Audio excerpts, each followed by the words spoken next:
To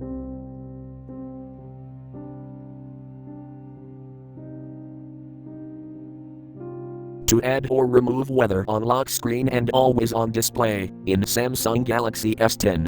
Open Settings. From a home screen, swipe up or down from the center of the display to access the apps screen. Tap Settings.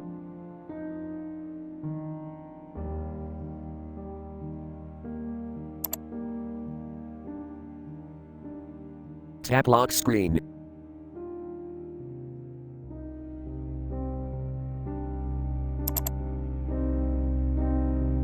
Tap Face Widgets.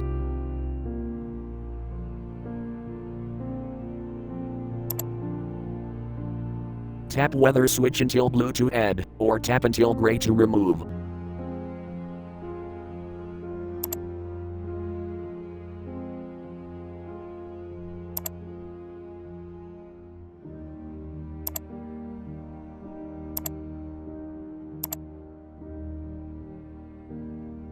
Thank you for watching. Have a nice day.